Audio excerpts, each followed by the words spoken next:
City, you don't know how to download an app on your TV. Who's stupid? And I'm not saying even party is stupid. Yeah. But the way you gonna look at the way Center look at you for not knowing how to write script is the same way they'll look at him for not knowing how to download an app. Last thing I'll add, because you guys both made really good points, and it's like, honestly, like you guys talked about not growing up in the internet era. I am growing up and did grow up in the internet era, and it's kind of weird because it's like, I feel like people forget they're quite literally watching me grow up on this platform. Like, it's like, people are like, how do you not know this? And I know I couldn't do better about knowing certain things, but it's like, I went to school in Miami. I went to a private school in Miami, predominantly white, right? Graduated straight out of college doing this job. And then you guys are seeing my growth and development. And people think like, oh, you're acting different. It's like, no, I'm literally growing up.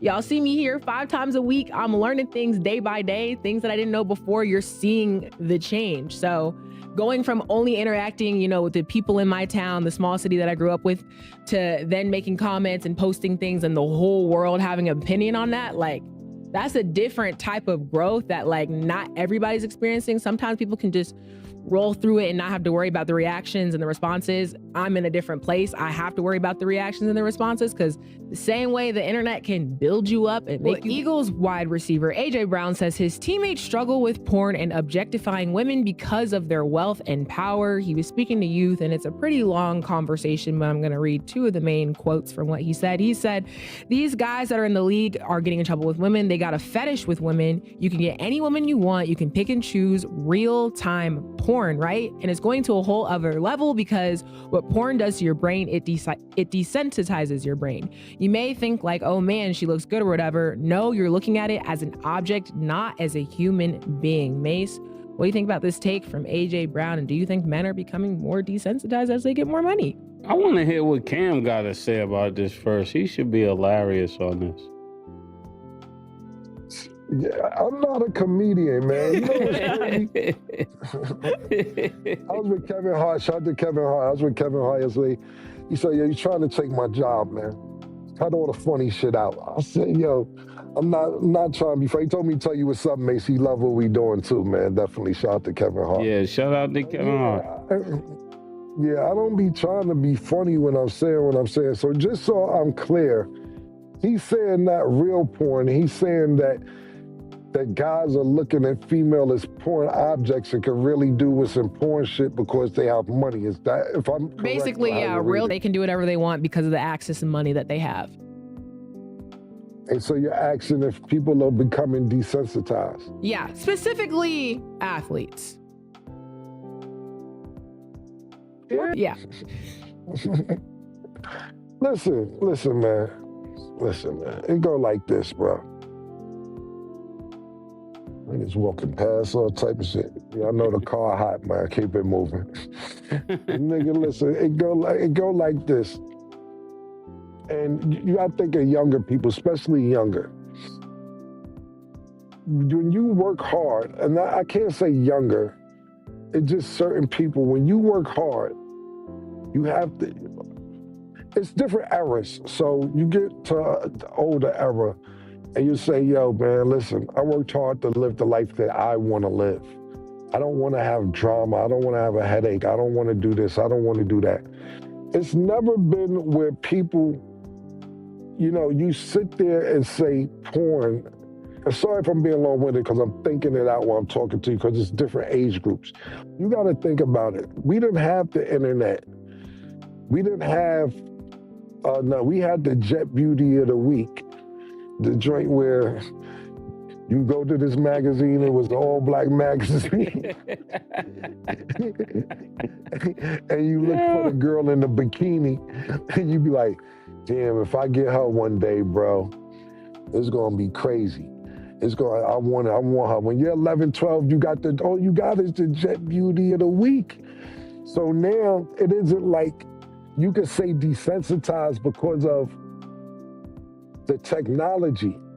And I'll shoot this question to murder, and I'm not talking about Mason Method today. I'm talking about as a teenager, not even a celebrity yet. Or maybe as a celebrity, or just a cool-ass nigga who was before a celebrity. if you had Instagram Yeah. and you had access to all these people, are you gonna be like, yo, shorty from Utah trying to feel me, and shorty from Wisconsin is feeling me? I could see me and Murder in school right now talking about, nah, look at this though. Look at this. She on me, nigga. Fuck out of here. You ain't never getting that. Yeah. All right. Yeah. And then you become the celebrity that you want to be. And then you could get the girl that you was on Instagram looking at since you was 12, 13 years old. We think about Jalen from Houston, and we talk about Drea and his relationship. And, you know, some people like to poke fun of it or whatever the case may be. She been popping since he was 11. Yeah. This is somebody, he might be like, yo, nigga, watch when I get up, I'm gonna get her. Not knowing he gonna have a baby and everything else and they'll be together, but these are people you wanna see. And I can't speak for Mase, but I almost can speak for Mase. And I ain't gonna go to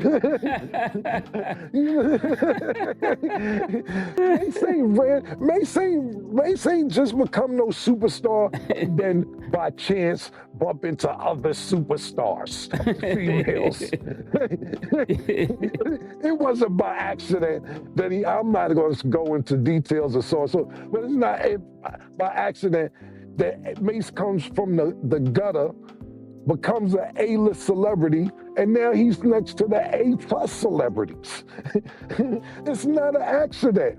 Because Mase could have been like, yeah, you know, whatever.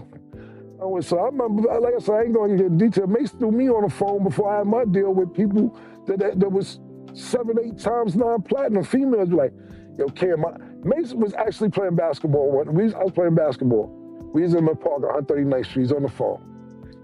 And Mase said, I'm going to shoot some shots. Tell the girl, talk to the girl for a minute. I'm talking to the girl all the time. I don't know until he give me the phone, come back, get the phone.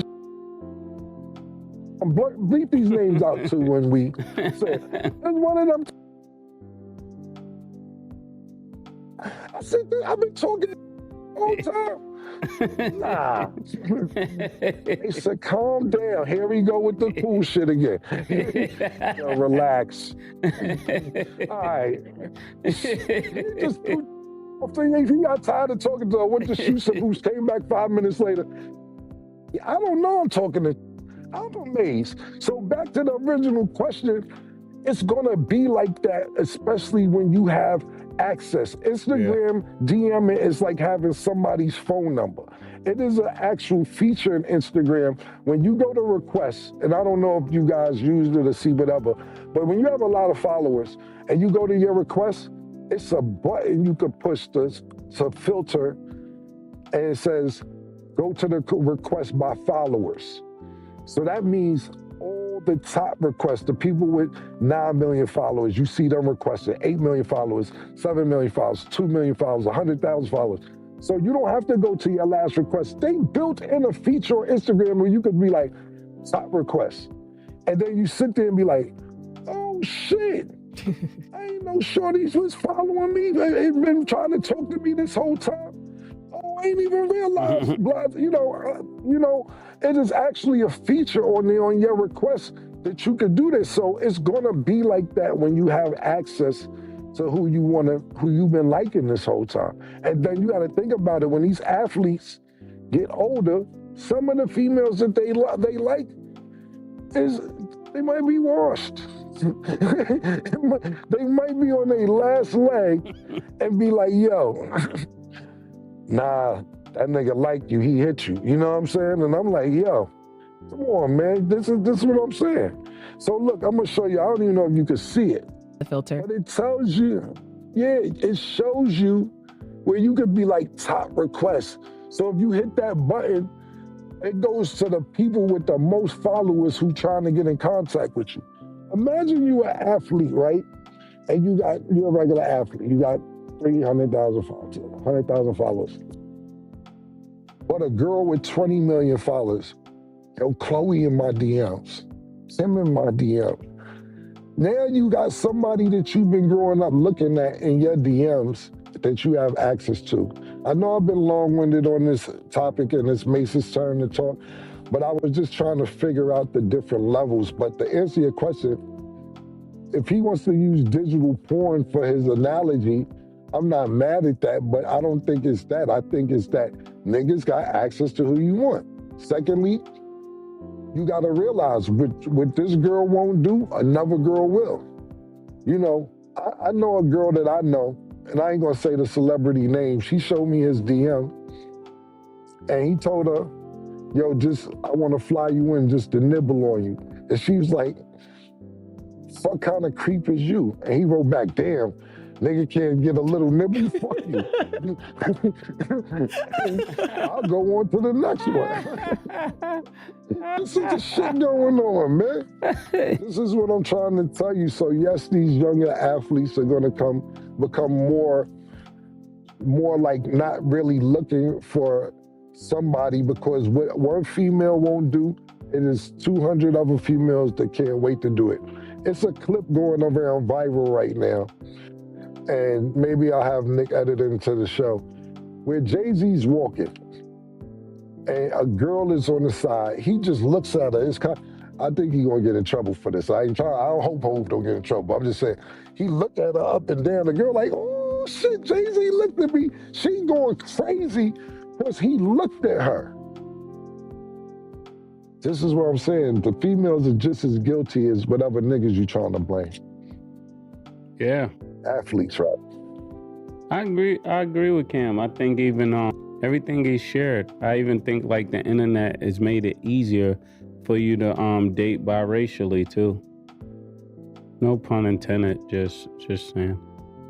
I'm just gonna add, I think to Cam's point, the access is to a different extent now, because even just with the recent relations or whatever you want to call it that have kind of like popped out, we've seen like Sauce Gardner, Ice Spice, Stephon Diggs, Cardi B, like Instagram, a lot of people, and even if it's not, like I'm sure it's Central C and Ice Spice.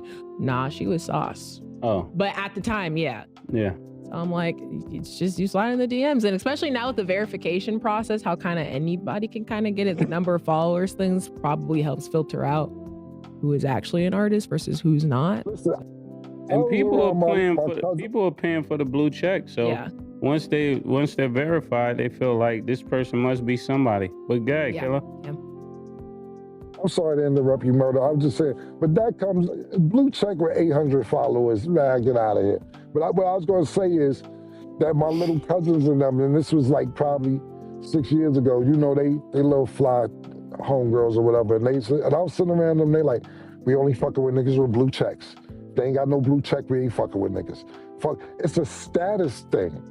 So now they felt that they was in a thing where if you ain't have a blue check, that you wasn't nobody. It's niggas like you said, Stat and Murder, that's paying to just have a blue check, but it ain't even equaling out if you got 600 followers. So what's the blue check for? Some people would rather have no check and 200,000 followers. I don't know. It's a mess out there, internet-wise. But the answer, Mase, you said it. You broke down everything I said way easier, both of you guys. It's easy access, and you can get to who you want to get to quicker. Yeah, they think that blue check everything, Killer. Everybody under 24, they would do anything for that blue check. That blue check is like a rollie right now. It's not even anybody under 24. It's people who are 30, in their 40s, in their 50s, who think the blue check is everything, because it makes people feel verified. That's what that is. Last thing, I'm agreeing with Stan. You're right, Stan. I just come across the ones that are 24 and under that's, man, you'll buy me a blue check? Like, buy them a blue check. They want it bad. Yeah, I've seen it. Let me give you guys a quick story. Last thing on this for me, not for y'all. I'm just saying, y'all can continue. To stats, it's not just an age thing. I remember Sin wanted a blue check. He like, yo, hit your man up for a blue check. One of my niggas, I won't say his name. And homeboy couldn't get in a blue check. So Sin wanted to do something to the nigga. And I'm like, Sin, I won't speak to you. Dead ass. What? Dead ass. Next time we get Sin on the show, we'll be talking about, I said, Sin, You cannot do business with him. He said, nah, but this is the main thing too. He couldn't stand on the corner when that's when he scored. I said, this ain't about the corner. You want a blue check. He said he can't do it like you used to. He said, yeah, he playing with me. If I do something, you're gonna be mad. I said, if you do something to him, I'm not speaking to you. I do business with him. He said, all right. So Sin eventually got a blue check on his own, and he was so proud. He said, yeah, got mine out the mud, off the muscle. I ain't need no favors, nigga. I'm like, yo, what you talking about? He said, yeah, I earned my shit. I said, yo. So to Stat's point, yes, it doesn't matter the age, man. Niggas be bugging. Facts. And then last thing I'll add, as far as the desensitization part, I just think we obviously know social media gives us access to everything and everybody, but it's like you can literally hit up anybody across the world, and there's always going to be somebody who looks better, who makes more money, who is taller, who does this and that. And I think people keep searching for that next better thing and just neglecting what was before. And it's like you're just going to keep searching for that next best thing, because then you get the best thing, then you're satisfied, and you got to keep finding ways to go above the thing that you had before. So I think that's the desensitization, because it's like, dang, I got all this money. I could get any chick that I want. I can go anywhere that I want. I can do what I want. And y'all finna watch me on the TV.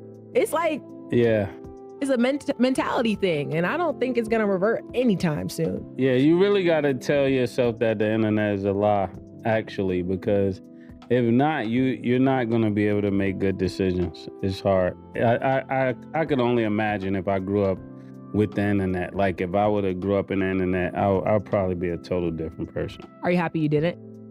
Actually, I am, because I think the internet, like it kind of, because it's so fake, it's like people live their life that way, and then they end up wondering, you're never going to be satisfied, because like you said, it's always going to be something better until you recognize all that was a lie. I don't even know how to really explain it, but I think you're explaining it very well. Cam? No, listen, Murder, to chime in on what Murder said, I am totally happy I didn't grow up with that shit. I am excited seriously, because we're at an age to where we got to grow up as adults with the internet, you know, and we still could be cool, and we still could be fly niggas and so on and so forth. But the amount of panic I see young people with the internet, the amount of panic is ridiculous. The amount of, oh my God, my phone's about to die. Oh my God, I'm under 50%. Oh my God, they're not liking my picture. Let me take this down. Oh my God, no, take the picture over. The angle isn't right. Let me filter this. Let me filter that. Yeah. Dope that I didn't, because I'm not gonna lose my mind if the internet goes down. You ever see Instagram go down a couple times, niggas start calling each other, yo, what's going on? Instagram ain't up. What are we gonna do? Yo, niggas, I watch young people lose their mind. I watch people, you know, and I'm not making fun of this because I know it's a real thing, get bullied, and like I said, I'm not making fun, but I'm just saying in general, this is to the point we gotta be at, to where you're in a scenario of people online making you feel a way, to where I'm old enough to be like, give a fuck what a nigga in their basement in Brazil is saying about me, nigga. You live in your mama's basement in Nebraska. Give a fuck about you, nigga. You can never make me mad. When I go back and forth people on the internet, it's for my entertainment. It's not because you can really get me mad, especially somebody I don't know. Now, if it's somebody I know, I'm going back and forth, cool, I understand it. But it's so dope that I don't have to panic. I don't have to fucking sit there and be like, oh my God, I don't know what's gonna happen. Yo, why you liked her picture? Why you liked his picture? Just that third. Yo, my nigga, that shit is annoying. You know, the picture's there. I like the picture because I like the picture. You know what I'm saying? So at the end of the day, I agree with Mase. Mase was short with it, but my nigga, we don't have to panic. Young niggas panic. Think about this right now. And this is a far reach. And you know, it probably won't happen. God forbid won't happen. If the electricity go 3-4 days, nigga don't even know how to tell time. A nigga don't know how to do a math equation. A nigga don't know how to write down 172 times 53, and then the line and do the math equation. Because they don't know. They grew up with a calculator. You wasn't allowed to use a calculator in school when I was coming up in school. You sit there and put a division. Nigga probably don't know how to draw the division shit. If you sit here and have to do 17 divided by 356, a nigga don't know how to actually write that down and do the actual math on a piece of paper to get the answer. You don't know how to do that? Not you, I'm just saying in general, nigga. Imagine giving a 9-year-old today a math equation that says 197 times 53 and tell them to figure it out. I don't know if they can do it. I'm not saying they can't, but it seems like curriculum is all going through technology. So if you don't know how to do that, and then you don't got to, like I said, it's a stretch, not saying you have a calculator or phone or electricity go out, but they don't know how to do that, and I just privileged enough to know how to do both. They took script out of school. Niggas don't know how to write script. Niggas don't know how to write cursive, bro. They don't know how to do it. Did you learn? I'm not saying I don't know. I'm just asking. Did you learn cursive? Yeah. All your friends? No. It wasn't a requirement. It was a requirement for me. Wow. Yeah. But that's my point. It's not even a requirement. Right. Nigga don't even know how to write a little script, fancy little letter and script. I could do that. I could do that, and I could do the technology. So I'm happy where I'm at with it. But like Stat said, Stat's about to be 23, 24, and it wasn't a requirement when she was coming up. Right. Shit used to be a requirement. That's crazy, Stat. Yeah. That, writing checks, there's a lot of things that was we didn't have to do that. You didn't have to write a check? Oh my goodness. I didn't have a checkbook. My mom was like, you need to order one. I was like, why? Who am I writing a check to? I didn't do that. So it's things that I learned. Because some, see, this is the arguments I was saying. Some of this shit, it goes like this, right? And I'm glad that, and that's the reason I'm saying this. It's a seesaw point. You have to have the balance on, because you can sit there, right, and sit there and say, damn, you don't know how to write script. You don't know how to do a math equation. Okay, City, you don't know how to download an app on your TV. Who's stupid? And I'm not saying even part of you is stupid. Yeah. But the way you gonna look at, the way Sinner look at you for not knowing how to write script is the same way they'll look at him for not knowing how to download an app. Last thing I'll add, because you guys both made really good points, and it's honestly, you guys talked about not in the internet era. I am growing up and did grow up in the internet era, and it's kind of weird because it's I feel like people forget they're quite literally watching me grow up on this platform. It's people how do you not know this? And I know I couldn't do better about knowing certain things, but it's I went to school in Miami. I went to a private school in Miami, predominantly white, right? Graduated straight out of college doing this job, and then you guys are seeing my growth and development, and people think oh, you're acting different. It's no, I'm literally growing up.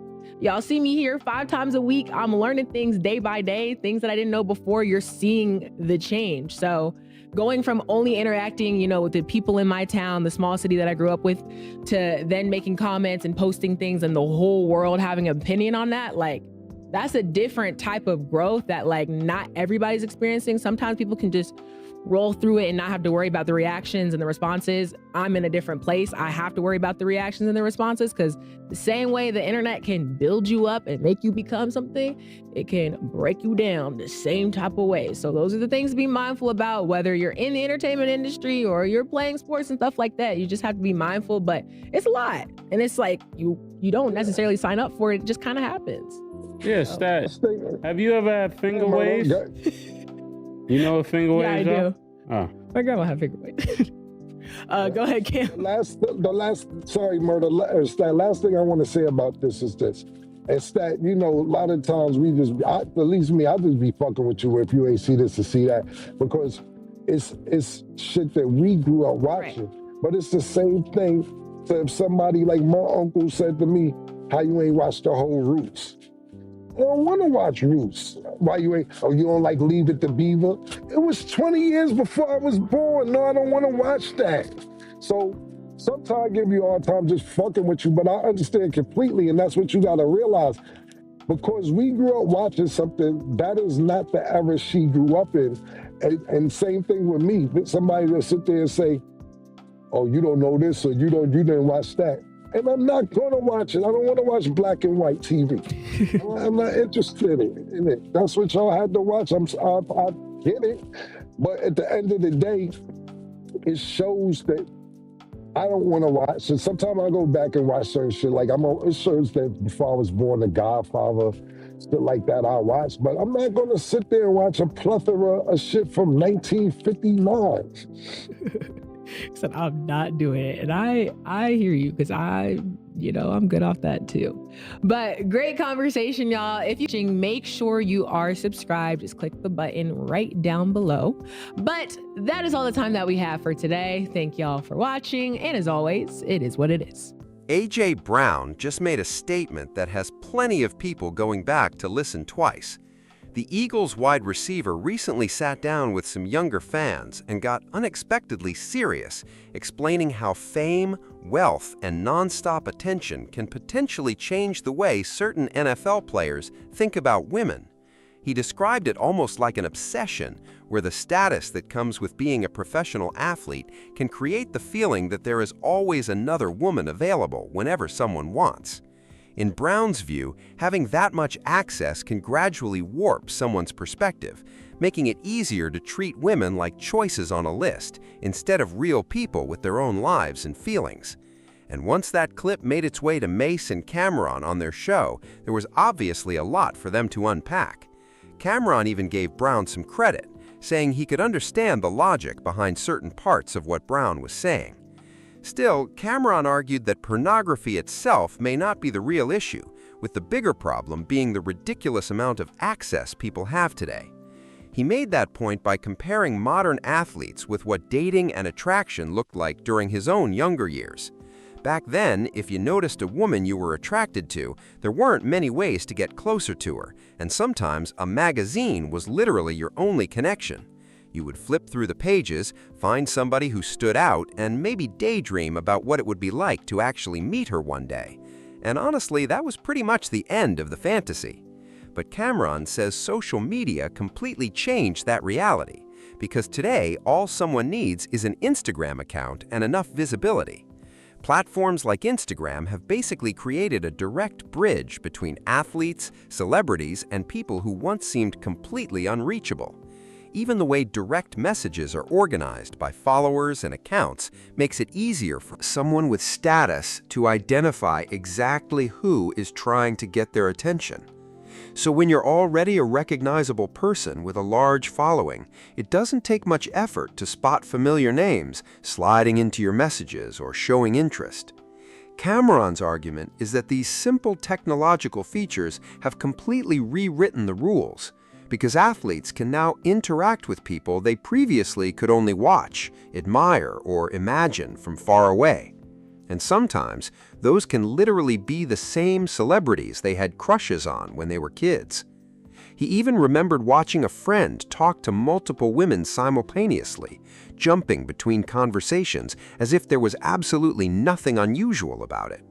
For Camron, examples like that explain why the deeper issue might have less to do with pornography and more to do with the massive number of opportunities fame creates.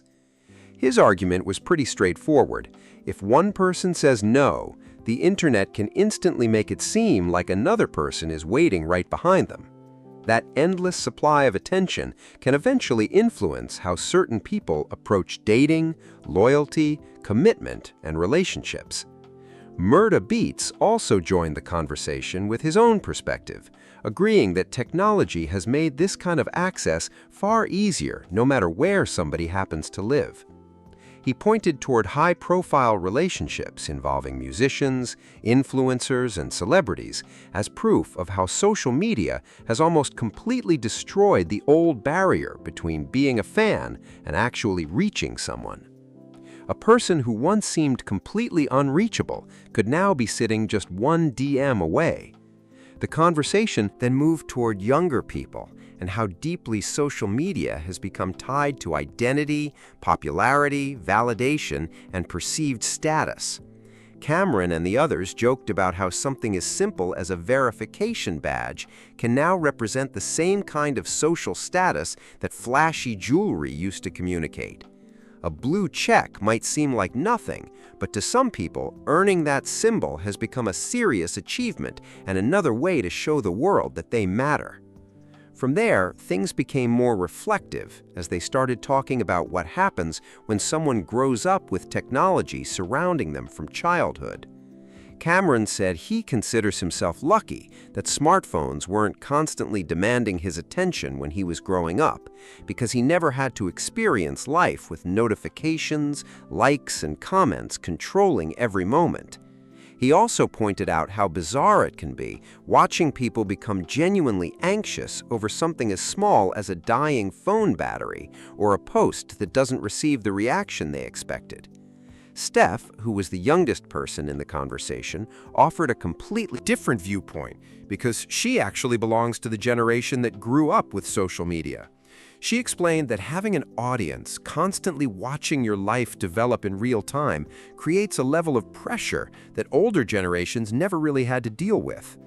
By the end of the conversation, one major idea seemed impossible to ignore. Access can absolutely change people.